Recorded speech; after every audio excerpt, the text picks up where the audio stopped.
हर्षित landmark, सपनों का घर जैसा आप चाहते हैं हम बनाते हैं। 1, 2 एवं 3 BHK ready position flats. Call 9827321321।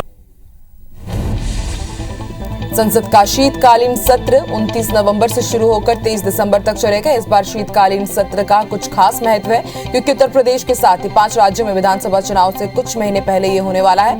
महामारी के कारण संसद का शीतकालीन सत्र पिछले साल आयोजित नहीं किया गया था। वहीं इसके बाद के सभी सत्र और मानसून सत्रों की समय सीमा में भी कटौती की गई थी। इस पर सेशन 25 दिनों तक चलने वाला है। यूपी के लखीमपुर खीरी हिंसा मामले में दायर जनहित याचिका पर सुप्रीम कोर्ट ने सुनवाई की। इस दौरान सीजे एनवी रमन्ना ने एक बार फिर से यूपी सरकार को फटकार लगाई। साथ ही उन्होंने घटना के गवाहों को सुरक्षा देने के निर्देश दिए हैं। बता दें कि मामले में अगली सुनवाई अब 8 नवंबर को होगी। पेगासस जासूसी मामले में कोर्ट की निगरानी में जांच की मांग वाली याचिका पर सुप्रीम कोर्ट आज फैसला लेगा और इसके ही साथ माना जा रहा है कि chief justice NV Ramana, justice Suryakant, justice Hema Kohli की बेंच फैसला सुनाने वाली है। ये फैसला सुबह 10:30 बजे सुनाया जा सकता है। मुंबई क्रूज ड्रग्स केस में गिरफ्तार आर्यन खान की जमानत अर्जी पर बॉम्बे हाईकोर्ट ने सुनवाई टाल दी है। कोर्ट अब बुधवार को दोपहर 2:30 बजे इस मामले की सुनवाई कर सकता है। आर्यन की पैरवी नामी वकील और पूर्व अटॉर्नी जनरल मुकुल रोहतगी कर रहे हैं। शुरुआत में एनसीबी के वकील ने दलील पेश कर आर्यन को जमानत देने का विरोध किया। एजेंसी ने कहा कि जमानत मिलने पर आर्यन गवाहों को प्रभावित कर सकते हैं। प्रधानमंत्री नरेंद्र मोदी कल वर्चुअल रूप से आयोजित होने वाले 18वें आसियान भारत शिखर सम्मेलन में भाग लेंगे। इस दौरान शिखर सम्मेलन में आसियान देशों के राष्ट्र अध्यक्ष और सरकार के प्रमुख भी शामिल होंगे। पीएम इस समिट में ब्रुनेई के सुल्तान के निमंत्रण पर शामिल हो रहे हैं। कांग्रेस नेता राहुल गांधी गोवा में विधानसभा चुनाव प्रचार शुरू करने के लिए 30 अक्टूबर को राज्य का दौरा करेंगे। वो खनन प्रतिबंध से प्रभावित लोगों से मुलाकात कर सकते हैं और कुछ मछुआरों से भी मुलाकात करेंगे। गृह मंत्री अमित शाह और उपराज्यपाल मनोज सिन्हा ने पुलवामा हमले में जान गंवाने वाले सीआरपीएफ के जवानों को श्रद्धांजलि दी। इसके पहले शाह ने सोमवार को अपनी बुलेट प्रूफ सुरक्षा घेरा निकलवाकर कश्मीर की जनता से सीधे बातचीत की थी और कहा था कि किसी को भी डरने की जरूरत नहीं है। विधानसभा चुनाव नजदीक आते ही उत्तर प्रदेश बड़े नेताओं के लिए पर्यटन स्थल से कम नहीं है। बड़ी पार्टियों के नेता लगातार यूपी का दौरा कर रहे हैं। इसी बीच दिल्ली के सीएम और आम आदमी पार्टी के संयोजक अरविंद केजरीवाल उत्तर प्रदेश दौरे पर हैं। केजरीवाल ने अयोध्या में रामलला और हनुमानगढ़ी मंदिर में पूजा की। आम आदमी पार्टी के संयोजक और दिल्ली के सीएम अरविंद केजरीवाल उत्तर प्रदेश दौरे पर हैं। इस दौरान उन्होंने कहा कि मुख्यमंत्री तीर्थ यात्रा योजना में अब अयोध्या को भी जोड़ा जाएगा। साथ ही केजरीवाल ने कहा कि अगर उत्तर प्रदेश में आम आदमी पार्टी की सरकार बनती है तो सभी उत्तर प्रदेश वासियों को अयोध्या में राम जी के दर्शन कराने के लिए सबकी मुफ्त में व्यवस्था की जाएगी। यूपी में होने वाले विधानसभा चुनाव से पहले योगी सरकार ने बड़े फैसले लिए हैं। सीएम योगी आदित्यनाथ ने प्रदेश की जनता को राहत देते हुए कोरोना अवधि के दौरान लोगों के खिलाफ 3 लाख से अधिक मामलों की वापसी के आदेश जारी कर दिए। इसके साथ ही बेमौसम बारिश और बाढ़ से बर्बाद हुई फसलों के लिए 35 जिलों के 90,000 से अधिक किसानों को मुआवजा देने का भी आदेश जारी कर दिया है। बिहार के मुख्यमंत्री नीतीश कुमार ने आरजेडी सुप्रीमो लालू प्रसाद यादव पर बड़ा आरोप लगाया। नीतीश कुमार ने कहा है कि लालू यादव उन्हें गोली मरवा सकते हैं। उन्होंने कहा कि लालू यादव चाहे तो गोली मरवा सकते हैं, बाकी वो कुछ नहीं कर सकते। सीएम ने इस बात को 2 बार दोहराया। उन्होंने लोगों से लालू के जंगल राज को भी याद करने को कहा। दिल्ली में कांग्रेस पार्टी के महासचिवों और प्रदेश कांग्रेस कमेटी के अध्यक्षों की बैठक हुई। बैठक में कांग्रेस अध्यक्ष सोनिया गांधी और पार्टी के नेता राहुल गांधी मौजूद रहे। इस दौरान सोनिया गांधी ने भाजपा पर निशाना साधते हुए कहा कि हमें बीजेपी और आरएसएस के शैतानी अभियान के झूठ का पर्दाफाश करना चाहिए। दिल्ली में केंद्रीय नागरिक उड्डयन मंत्री ज्योतिरादित्य सिंधिया ने शिलांग से डिब्रूगढ़ के लिए इंडिगो फ्लाइट का उद्घाटन किया। इस दौरान सिंधिया के साथ अन्य अधिकारियों ने हरी झंडी दिखाकर फ्लाइट का उद्घाटन किया। कोरोना महामारी की वजह से 2 साल बाद अखिल भारतीय कार्यकारी मंडल की बैठक हो रही है। आरएसएस की बैठक 28 अक्टूबर से 30 अक्टूबर तक कर्नाटक के धारवाड़ में होगी। 3 दिनों तक चलने वाली इस बैठक में संघ के 350 से ज्यादा बड़े अधिकारी शामिल होंगे।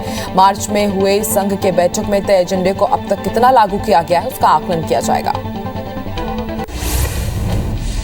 सूचना लीक मामले में सीबीआई ने 5 अधिकारियों को गिरफ्तार किया। इनमें से एक लोक सेवक, 2 रिटायर्ड लोक सेवक, एक प्राइवेट व्यक्ति शामिल है। दरअसल इस मामले में सीबीआई ने दिल्ली, नोएडा, मुंबई और हैदराबाद में 19 जगहों पर छापेमारी की थी। इस दौरान इलेक्ट्रॉनिक गैजेट्स और दस्तावेज जब्त किए गए। भारतीय रिजर्व बैंक ने बड़ी कार्रवाई की है। देश के 2 कोऑपरेटिव बैंक पर भारी जुर्माना लगाया गया है। इन दोनों बैंकों पर नियमों की अनदेखी और उल्लंघन का इल्जाम लगा है। पंजाब के जालंधर स्थित सिटीजन्स अर्बन कोऑपरेटिव बैंक पर आरबीआई ने 7 लाख रुपए का जुर्माना लगाया है। इसी तरह महाराष्ट्र के वसई बैंक पर भी आरोपों में 90 लाख रुपए का जुर्माना लगा है।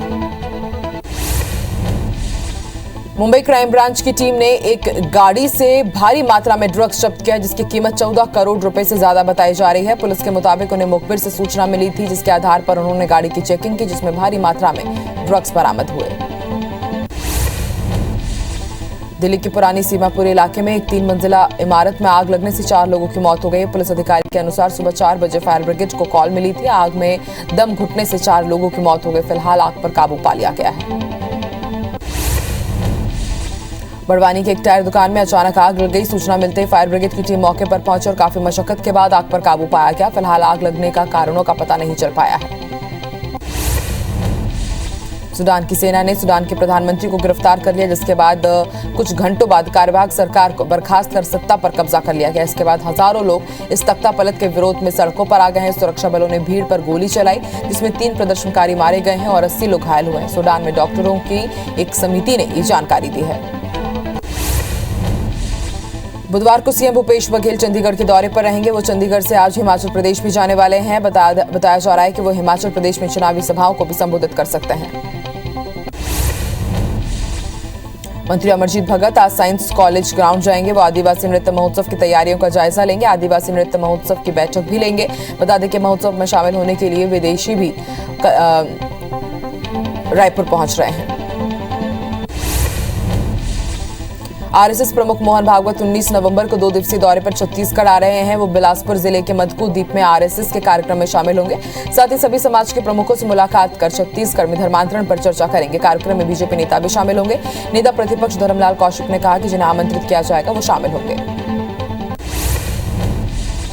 बीजेपी की कार्य समिति की बैठक दिल्ली में 7 नवंबर को होगी। ये बैठक वर्चुअली होगी या आमने सामने होगी, फिलहाल ये तय नहीं हो पाया है। इस बैठक में प्रदेश अध्यक्ष विष्णुदेव साय, पूर्व मुख्यमंत्री रमन सिंह, नेता प्रतिपक्ष धर्मलाल कौशिक प्रमुख रूप से शामिल होंगे।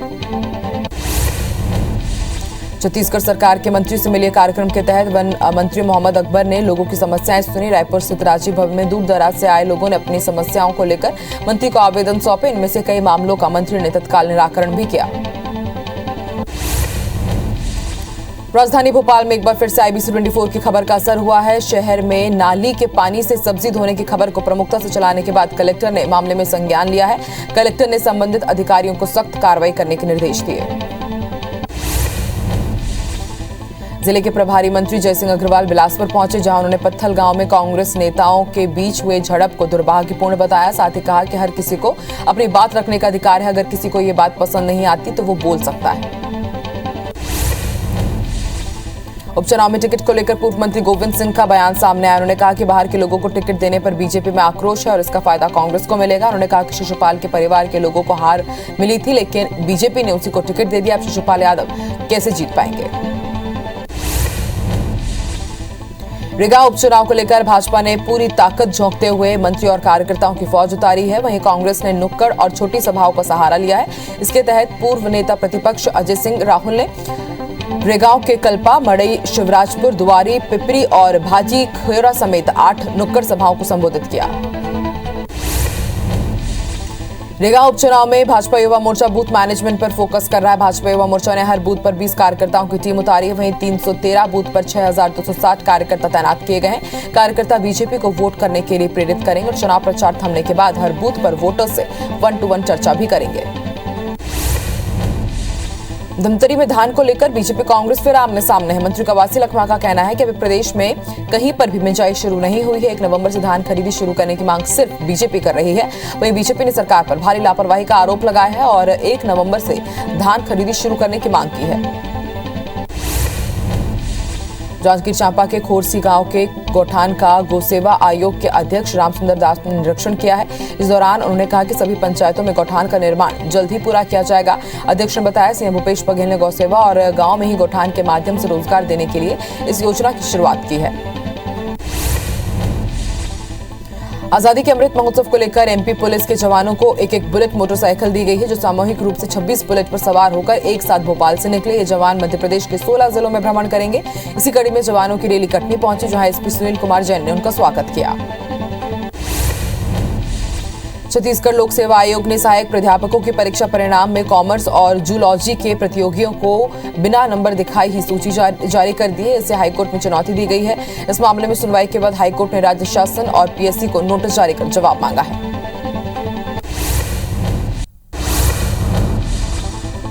प्रधानमंत्री नरेंद्र मोदी आज वीडियो कॉन्फ्रेंसिंग के जरिए 18वें भारत आसियान सम्मेलन और 16वें ईस्ट एशिया सम्मेलन में भाग लेंगे। 18वें शिखर सम्मेलन में कोविड-19 और स्वास्थ्य, व्यापार और वाणिज्य, कनेक्टिविटी और शिक्षा और संस्कृति समेत कई महत्वपूर्ण क्षेत्रों में हुई प्रगति पर चर्चा हो सकती है।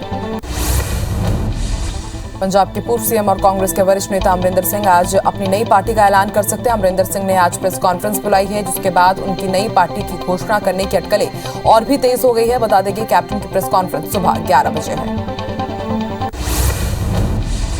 संसद का शीतकालीन सत्र 29 नवंबर से शुरू होकर 23 दिसंबर तक चलेगा। इस बार ये सेशन 25 दिनों तक चलेगा, क्योंकि उत्तर प्रदेश के साथ ही 5 राज्यों में आने वाले दिनों में विधानसभा चुनाव होने वाले हैं। यूपी के लखीमपुर खीरी हिंसा मामले में दायर जनहित याचिका पर सुप्रीम कोर्ट में सुनवाई हुई है। इस दौरान सीजेआई एनवी रमन्ना ने एक बार फिर से यूपी सरकार को फटकार लगाई। साथ ही उन्होंने घटना के गवाहों को सुरक्षा देने के निर्देश दिए हैं। पेगासस जासूसी मामले में कोर्ट की निगरानी में जांच की मांग वाली याचिका पर सुप्रीम कोर्ट आज फैसला सुनाएगा। इस मामले में chief justice NV Ramana, justice Suryakant, justice Hema Kohli की बेंच फैसला सुनाने वाली है। मुंबई क्रूज ड्रग्स केस में गिरफ्तार आर्यन खान की जमानत अर्जी बुधवार दोपहर 2:30 बजे पर सुनवाई हो सकती है। आर्यन की पैरवी नामी वकील और पूर्व अटॉर्नी जनरल मुकुल रोहतगी कर रहे हैं। कल उनकी सुनवाई टाल दी गई थी। कांग्रेस नेता राहुल गांधी गोवा में विधानसभा चुनाव प्रचार शुरू करने के लिए 30 अक्टूबर को राज्य का दौरा करेंगे। खनन प्रतिबंध से प्रभावित लोगों से मुलाकात भी कर सकते हैं और मछुआरों से भी। गृह मंत्री अमित शाह और उपराज्यपाल मनोज सिन्हा ने पुलवामा हमले में जान गंवाने वाले सीआरपीएफ के जवानों को श्रद्धांजलि दी। विधानसभा चुनाव नजदीक आते ही उत्तर प्रदेश बड़े नेताओं के लिए पर्यटन स्थल से कम नहीं है। बड़ी पार्टी के नेताओं का लगातार उत्तर प्रदेश में दौरा है। इसी बीच सीएम अरविंद केजरीवाल भी वहां पहुंचे। आम आदमी पार्टी के संयोजक और दिल्ली के सीएम अरविंद केजरीवाल उत्तर प्रदेश दौरे पर। इस दौरान उन्होंने कहा कि मुख्यमंत्री तीर्थ यात्रा योजना में अब अयोध्या को भी जोड़ा जाएगा। उत्तर प्रदेश में होने वाले विधानसभा उपचुनाव से पहले योगी सरकार ने बड़े फैसले लिए हैं। सीएम योगी आदित्यनाथ ने प्रदेश की जनता को राहत देते हुए कोरोना अवधि के दौरान लोगों के खिलाफ दर्ज 3 लाख से अधिक मामलों की वापसी के आदेश जारी कर दिए हैं। बिहार के सीएम नीतीश कुमार ने आरजेडी सुप्रीमो लालू प्रसाद यादव पर बड़ा आरोप लगाते हुए कहा है कि लालू यादव उन्हें गोली मरवा सकते हैं। उन्होंने कहा कि लालू यादव चाहे तो गोली मरवा सकते हैं, बाकी वो कुछ नहीं कर सकते। दिल्ली में कांग्रेस पार्टी के महासचिवों और प्रदेश कांग्रेस कमेटी के अध्यक्षों की बैठक हुई है। बैठक में कांग्रेस अध्यक्ष सोनिया गांधी और पार्टी के नेता राहुल गांधी भी मौजूद रहे। दिल्ली में केंद्रीय नागरिक उड्डयन मंत्री ज्योतिरादित्य सिंधिया ने शिलांग की डिब्रूगढ़ के लिए इंडिगो फ्लाइट का उद्घाटन किया। इस दौरान सिंधिया के साथ अन्य अधिकारियों ने भी हरी झंडी दिखाई। कोरोना महामारी की वजह से 2 साल बाद अखिल भारतीय कार्यकारी मंडल की बैठक हो रही है। आरएसएस की बैठक 28 अक्टूबर से 30 अक्टूबर तक कर्नाटक के धारवाड़ में होगी।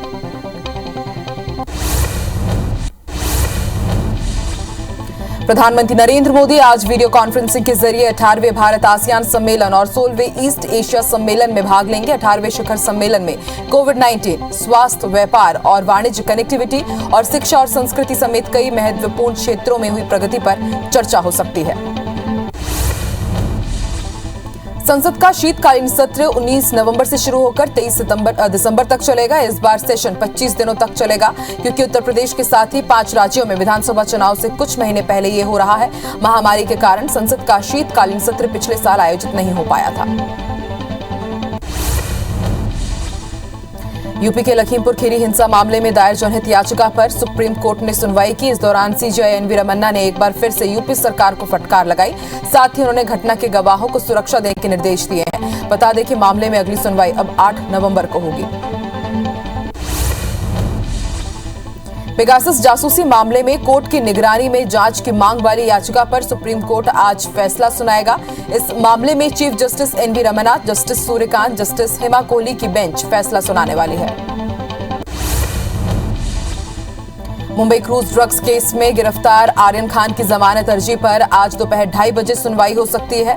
आर्यन की पैरवी नामी वकील और पूर्व अटॉर्नी जनरल मुकुल रोहतगी कर रहे हैं। शुरुआत में एनसीबी के वकील ने दलीलें पेश कर आर्यन को जमानत देने का विरोध किया। वहीं एजेंसी ने कहा कि जमानत मिलने पर आर्यन गवाहों को प्रभावित कर सकता है। कांग्रेस नेता राहुल गांधी गोवा में विधानसभा चुनाव प्रचार शुरू करने के लिए 30 अक्टूबर को राज्य का दौरा करेंगे। वो खनन प्रतिबंध से प्रभावित लोगों से मुलाकात कर सकते हैं और वो मछुआरों से भी मुलाकात करेंगे। गृह मंत्री अमित शाह और उपराज्यपाल मनोज सिन्हा ने पुलवामा हमले में जान गंवाने वाले सीआरपीएफ के जवानों को श्रद्धांजलि दी। इसके पहले शाह ने सोमवार को अपना बुलेट प्रूफ सुरक्षा घेरा निकलवाकर कश्मीर की जनता से सीधे बात की और कहा कि किसी को डरने की जरूरत नहीं है।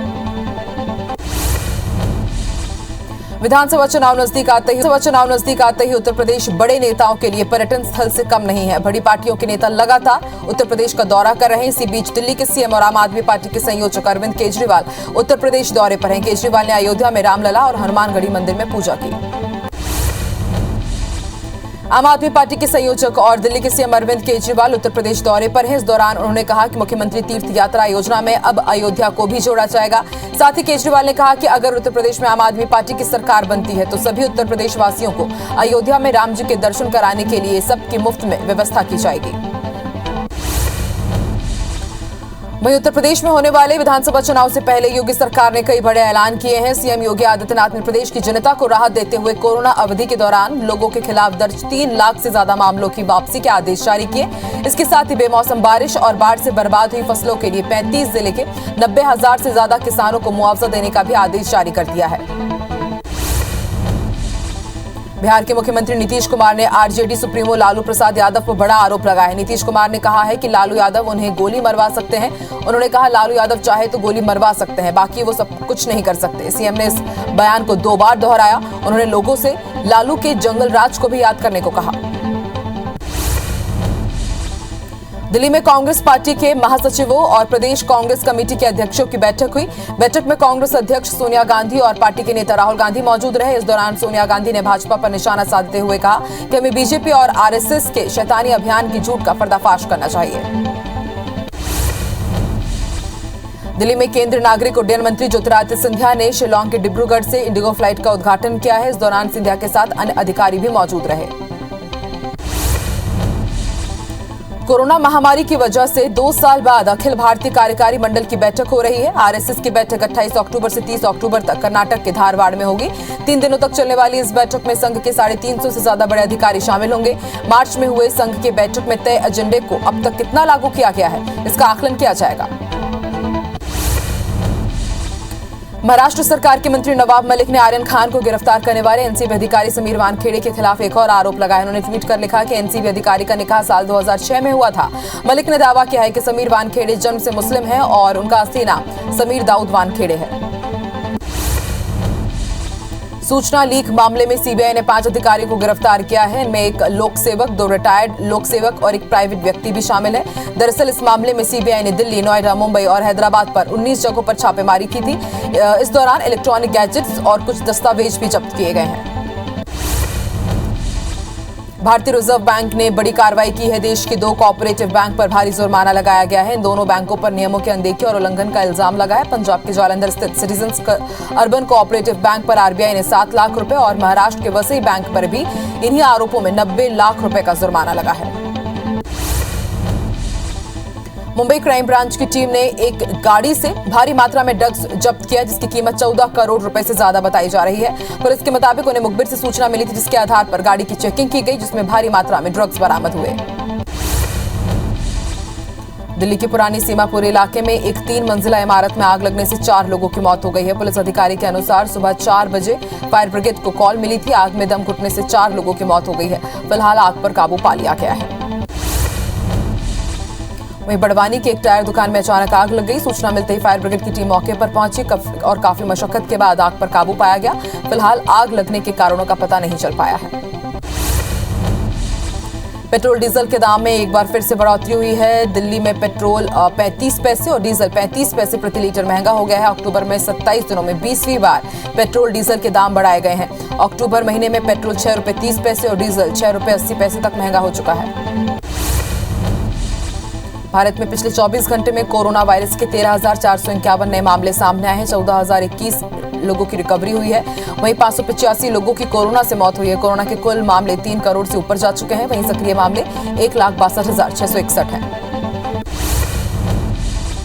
सूडान की सेना ने सूडान के प्रधानमंत्री को गिरफ्तार कर लिया है, जिसके कुछ घंटों बाद कार्यवाहक सरकार को बर्खास्त कर सत्ता पर कब्जा कर लिया गया। इसके बाद हजारों लोग इस तख्तापलट के विरोध में सड़कों पर आ गए। सुरक्षा बलों ने भीड़ पर गोली चलाई, जिसमें 3 प्रदर्शनकारी मारे गए हैं और 80 लोग घायल हो गए हैं। सूडान में डॉक्टरों की एक समिति ने ये जानकारी दी है। मुख्यमंत्री शिवराज सिंह चौहान सतना जिले की एक चुनावी सभा को संबोधित करेंगे। मंगलवार शाम सतना पहुंचे सीएम शिवराज सिंह चौहान ने रेगांव विधानसभा के केमा गांव में चुनावी सभा को संबोधित किया। इस दौरान उन्होंने कांग्रेस पर निशाना साधते हुए कहा कि कांग्रेस सरकारों ने कभी गरीबों को सस्ता राशन नहीं दिया, लेकिन बीजेपी सरकारों की ये प्राथमिकता है। बुधवार को सीएम भूपेश बघेल चंडीगढ़ के दौरे पर रहेंगे। वो चंडीगढ़ से आज ही हिमाचल प्रदेश भी जाएंगे। बताया जा रहा है कि वो हिमाचल प्रदेश में चुनावी सभाओं को संबोधित कर सकते हैं।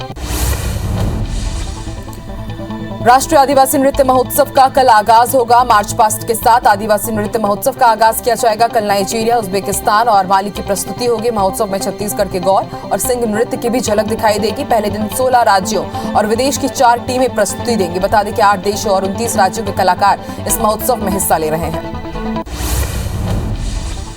मंत्री अमरजीत भगत आज साइंस कॉलेज ग्राउंड जाएंगे। वो आदिवासी नृत्य महोत्सव की तैयारियों का जायजा लेंगे। आदिवासी नृत्य महोत्सव की बैठक भी लेने वाले हैं। बता दें कि महोत्सव में शामिल होने के लिए विदेशों से भी कलाकार रायपुर पहुंच रहे हैं। मध्य प्रदेश में आज शाम से विधानसभा उपचुनाव का प्रचार थम जाएगा। 30 अक्टूबर को उपचुनाव वाली सीटों पर वोटिंग होनी है। 1 लोकसभा 3 विधानसभा के लिए मतदान होंगे। चुनाव आयोग ने पूरी तैयारी कर ली है। 2 नवंबर को काउंटिंग होगी। मतदान स्थलों पर सुरक्षा के कड़े इंतजाम किए गए हैं। कांग्रेस ने चुनाव आयोग से मतदान की 3 दिन पहले से सीमाएं सील करने की मांग की है। कांग्रेस की मांग है कि 27 की शाम से 30 अक्टूबर तक शराब की दुकानें भी सील हो। कांग्रेस बीजेपी नेता और कार्यकर्ताओं को चुनावी सीमा से बाहर रखने की भी मांग कर रही है। दूसरे राज्यों के पुलिस अधिकारियों की तैनाती की मांग की गई है और इसके साथ ही विशेष पर्यवेक्षकों के तौर पर उनकी ड्यूटी लगाए जाने की मांग है। आरएसएस प्रमुख मोहन भागवत 19 नवंबर को 2 दिवसीय दौरे पर छत्तीसगढ़ आ रहे हैं। वो बिलासपुर जिले के मतकुद्वीप में आरएसएस के कार्यक्रम में शामिल होंगे।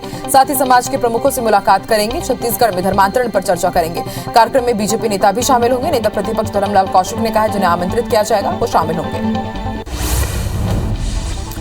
बीजेपी की राष्ट्रीय कार्य समिति की बैठक दिल्ली में 7 नवंबर को होने वाली है। बैठक वर्चुअली होगी, आमने सामने होगी। फिलहाल ये तय नहीं हो पाया है। इस बैठक में प्रदेश अध्यक्ष विष्णुदेव साय, पूर्व मुख्यमंत्री रमन सिंह, नेता प्रतिपक्ष धर्मलाल कौशिक प्रमुख रूप से शामिल होंगे। छत्तीसगढ़ सरकार के मंत्री से मिलिए कार्यक्रम के तहत वन मंत्री मोहम्मद अकबर ने लोगों की समस्याएं सुनी। रायपुर स्थित राजीव भवन में दूर दराज से आए लोगों ने अपनी समस्याओं को लेकर मंत्री को आवेदन सौंपा। इनमें से कई मामलों का मंत्री ने तत्काल निराकरण भी किया।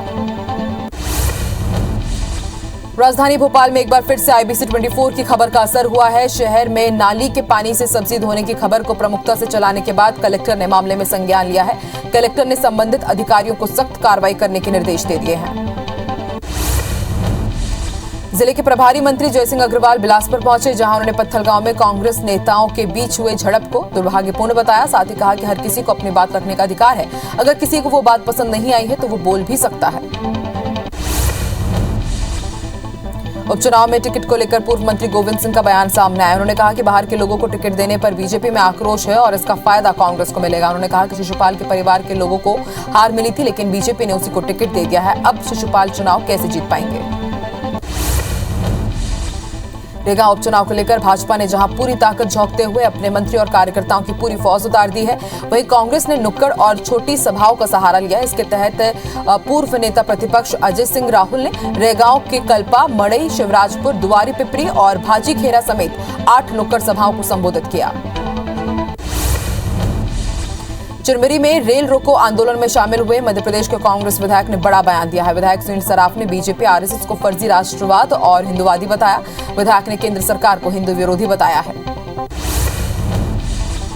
रेगांव उपचुनाव में भाजपा युवा मोर्चा बूथ मैनेजमेंट पर फोकस कर रही है। भाजपा युवा मोर्चा ने हर बूथ पर 20 कार्यकर्ताओं की टीम उतारी है। वहीं 313 बूथ पर 6260 कार्यकर्ता तैनात किए गए हैं। कार्यकर्ता बीजेपी को वोट करने के लिए प्रेरित करेंगे और चुनाव प्रचार थमने के बाद हर बूथ पर वोटर से 1-to-1 चर्चा भी करेंगे।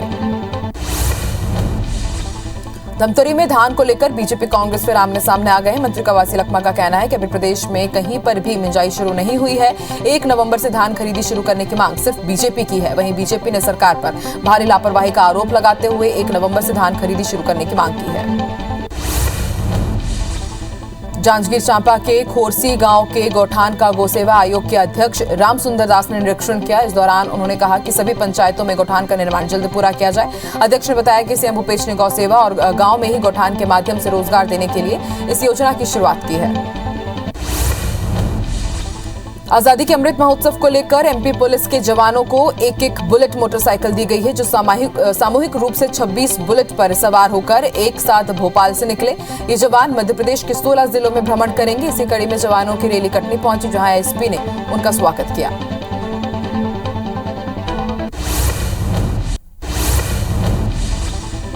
मध्य प्रदेश में 3 विधानसभा सीटों और खंडवा लोकसभा सीट के लिए चुनाव प्रचार का आज अंतिम दिन है। इससे पहले कांग्रेस बीजेपी ने पूरी ताकत झोंकते हुए अपनी तैयारी कर रखी है। आज कांग्रेस और बीजेपी के बड़े दिग्गज चुनावी क्षेत्रों में वोटर्स को रिझाते हुए नजर आएंगे। बिलासपुर में आज हाईकोर्ट बार एसोसिएशन के चुनाव हो रहे हैं। सुबह 10:30 बजे से चुनाव शुरू हो चुका है और अध्यक्ष के लिए 6, सचिव के लिए 4 उम्मीदवार मुकाबले में है। इस बार एसोसिएशन में महिला उपाध्यक्ष का पद भी रखा गया है। इसके लिए 3 उम्मीदवार मैदान में है। मतदान के बाद कल मतगणना होगी। छत्तीसगढ़ लोक सेवा आयोग ने सहायक प्राध्यापकों की परीक्षा परिणाम में कॉमर्स और जूलॉजी के प्रतियोगियों को बिना नंबर दिखाए ही लिस्ट जारी कर दी है। इसे हाईकोर्ट में चुनौती दी गई है। इस मामले में सुनवाई के बाद हाईकोर्ट ने राज्य शासन और पीएससी को नोटिस जारी किया है, उनसे जवाब तलब किया है। बिलासपुर हाईकोर्ट में जमानत के मामलों में बढ़ती पेंडेंसी को देखते हुए चीफ जस्टिस ने नई रोस्टर व्यवस्था लागू की है। नई व्यवस्था के तहत अब दीपावली अवकाश तक 6 बेंच में जमानत मामलों की सुनवाई होगी। वकीलों के आग्रह पर चीफ जस्टिस अरूप गोस्वामी ने ये व्यवस्था की है। रायगढ़ में निर्माणाधीन सीवरेज ट्रीटमेंट प्लांट की योजना पर रेलवे ने रोक लगा दी है। दरअसल सीवरेज लाइन में 2 रेलवे ब्रिज आने की वजह से रेलवे ने खुदाई पर रोक लगाई है और एनओसी देने से इंकार कर दिया है। एनजीटी ने हर हाल में प्रोजेक्ट को 31 मार्च 2022 तक पूरा करने के निर्देश दिए हैं। देश में माल ढुलाई की सुविधा बढ़ाने और औद्योगिक क्षेत्र को जोड़ने के लिए रेलवे डेडिकेटेड फ्रंट कॉरिडोर बनाने जा रहा है और इसमें 1600 किलोमीटर से अधिक का ईस्ट वेस्ट कॉरिडोर तैयार किया जाएगा, जो ईस्ट वेस्ट इलाकों को साउथ इंडिया के साथ ओडिशा और आंध्र प्रदेश से प्रमुख पोर्ट से लिंक करेगा। बिलासपुर के 30 से ज्यादा गांव भी इस प्रोजेक्ट के जद में आएंगे। रायगढ़ से अलग होकर बन रहे नए जिले सारंगढ़ के लिए आखिरकार अधिसूचना जारी कर दी गई है। अधिसूचना के तहत बरमकेला और सरिया ब्लॉक सारंगढ़ जिले का हिस्सा होंगे। इतना ही नहीं, रायगढ़ विधानसभा में शामिल 91 पंचायतें सारंगढ़ जिले का हिस्सा होने जा रही हैं। कोरबा जिले के नागपुर हॉल्ट स्टेशन में ट्रेनों के संचालन को लेकर धरना प्रदर्शन किया जा रहा है। प्रदर्शन में एमएलए विनय जायसवाल, सुनील सराफ भी शामिल हुए। बता दें कि कोरोना काल से यात्री ट्रेनें बंद पड़ी हुई है, जिसे चालू कराने की मांग की जा रही है। आगर मालवा के सोयत में पीएम आवास योजना के अंतर्गत अपात्र बताए गए हितग्राहियों ने नगर परिषद के खिलाफ मोर्चा खोल दिया है। वो कार्यालय के बाहर विरोध करते हुए नजर आए और अनिश्चितकालीन धरने पर बैठे हुए हैं। हितग्राहियों का कहना है कि कई बार समस्या बताने के बाद भी कोई हल नहीं निकला है। बिलासपुर में हवाई सुविधा जनसंघर्ष समिति ने हवाई सुविधा की मांग को लेकर फिर से अनिश्चितकालीन धरना प्रदर्शन शुरू कर दिया। दरअसल हवाई सुविधा जनसंघर्ष समिति की मांग है कि बिलासा एयरपोर्ट से महानगरों तक की सीधी फ्लाइट के लिए रूट को उड़ान योजना में शामिल किया जाए। अपनी विभिन्न मांगों को लेकर पखाजूर के कंदाड़ी में 50 गांव के ग्रामीणों ने ग्राम सभा का आयोजन किया, जिसमें विभिन्न मुद्दों पर चर्चा की गई। इस ग्राम सभा में सैकड़ों की संख्या में महिला पुरुष भी शामिल हुए। सभा में ग्रामीणों ने बांस कटाई के संबंध में प्रस्ताव पारित किया। मध्य प्रदेश में खाद का संकट गहराया हुआ है। प्रदेश के 25 जिलों में खाद की किल्लत से किसान परेशान है। फसल बुआई के लिए सिर्फ 20 दिन बचे हैं। वहीं किसानों को 1 लाख मीट्रिक टन डीएपी की तुरंत जरूरत है। किसान खाद की कालाबाजारी का आरोप लगा रहे हैं। वहीं दूसरी तरफ प्रशासनिक अधिकारी खाद की कालाबाजारी से इंकार कर रहे हैं। सबसे ज्यादा मुरैना में खाद की किल्लत से किसान परेशान है। खाद के लिए केंद्रों पर किसानों की भीड़ उमड़ रही है। 3 दिनों से खाद सेंटर्स पर सैकड़ों किसान लाइन में लगे हुए हैं। सेंटर्स पर किसानों को खाद नहीं मिल रहा है। बीते 1 महीने से खाद की कमी बनी हुई है। वहीं अधिकारी खाद की आपूर्ति का दावा कर रहे हैं। दतिया में भी किसान खाद की किल्लत से परेशान हैं। किसानों का कहना है कि खाद के लिए उन्हें रतजगा करना पड़ रहा है। एक किसान ने बताया कि कई किसान रात से ही सेंटर पर खाद के लिए लाइन लगाकर बैठे रहे, लेकिन फिर भी उन्हें खाद नहीं मिल रहा है। इधर कृषि विभाग के उप संचालक ने कहा है कि शहर में पर्याप्त मात्रा में खाद है, किसानों को परेशान होने की जरूरत नहीं है। त्योहारों को देखते हुए प्रशासन ने मिलावटखोरों के खिलाफ सख्त कार्रवाई शुरू कर दी है। इसी कड़ी में मुरैना जिले में खाद्य विभाग और पुलिस ने नकली दूध बनाने वाली फैक्ट्री के खिलाफ कार्रवाई की। इस दौरान भारी मात्रा में आरएम केमिकल और नकली दूध बनाने वाला पाउडर बरामद किया गया। मामला पहाड़गढ़ थाना क्षेत्र का बताया जा रहा है। कोरिया जिले के नागपुर हॉल्ट स्टेशन में ट्रेनों के संचालन को लेकर धरना प्रदर्शन किया गया। 4 घंटे तक चले इस प्रदर्शन में मनेन्द्रगढ़ विधायक विनय जायसवाल और कोतमा विधायक सुनील शराफ भी शामिल हुए। दुर्ग में फिर से जनदर्शन की शुरुआत हो चुकी है। जनदर्शन कलेक्टर कक्ष में किया जा रहा है, जिसके लिए लोगों ने 100 आवेदन जमा किए हैं। इसे लेकर कलेक्टर ने त्वरित कार्रवाई करने के लिए संबंधित अधिकारियों को निराकरण के निर्देश दिए। बस्तर संभाग में बचेली से नगरनार तक एनएमडीसी के 138 किलोमीटर तक प्रस्तावित स्लरी पाइपलाइन परियोजना का काम जल्द जोर पकड़ने वाला है। पाइपलाइन बिछाने का ठेका लेने वाली कंपनी ने कर्नाटक के बेल्लारी से पाइप मंगाकर तेली मारेंगा में स्टोर करना शुरू कर दिया, लेकिन केंद्र सरकार के ड्रीम प्रोजेक्ट का विरोध स्थानीय स्तर पर शुरू हो गया है। प्रधानमंत्री नरेंद्र मोदी आज वीडियो कॉन्फ्रेंसिंग के जरिए 18वें भारत आसियान सम्मेलन और 16वें ईस्ट एशिया सम्मेलन में भाग लेंगे। 18वें शिखर सम्मेलन में कोविड-19 और स्वास्थ्य, व्यापार और वाणिज्य, कनेक्टिविटी और शिक्षा और संस्कृति समेत कई महत्वपूर्ण क्षेत्रों में हुई प्रगति पर चर्चा की जाएगी। पंजाब के पूर्व सीएम और कांग्रेस के वरिष्ठ नेता अमरिंदर सिंह आज अपनी नई पार्टी का ऐलान कर सकते हैं। अमरिंदर सिंह ने आज प्रेस कॉन्फ्रेंस बुलाई है, जिसके बाद उनकी नई पार्टी की घोषणा करने की अटकलें तेज हो गई हैं।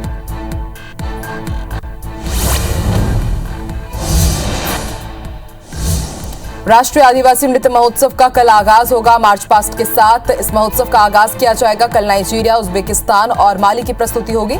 महोत्सव में छत्तीसगढ़ के गौर सिंह नृत्य की भी झलक दिखेगी। पहले दिन 16 राज्यों और विदेश की 4 टीमें प्रस्तुति देंगी। बता दें कि 8 देशों और 29 राज्यों के कलाकार इस महोत्सव में हिस्सा ले रहे हैं।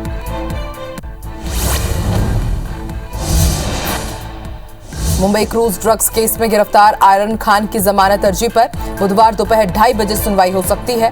आर्यन की पैरवी नामी वकील और पूर्व अटॉर्नी जनरल मुकुल रोहतगी कर रहे हैं। शुरुआत में एनसीबी के वकील ने दलीलें पेश कर आर्यन को जमानत देने का विरोध किया। वहीं एजेंसी ने कहा है कि जमानत मिलने पर आर्यन गवाहों को प्रभावित कर सकता है।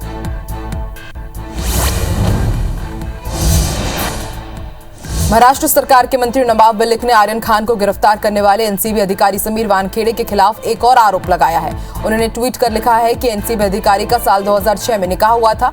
मलिक ने दावा किया कि समीर वानखेड़े जन्म से मुस्लिम है और उनका असली नाम समीर दाऊद वानखेड़े है।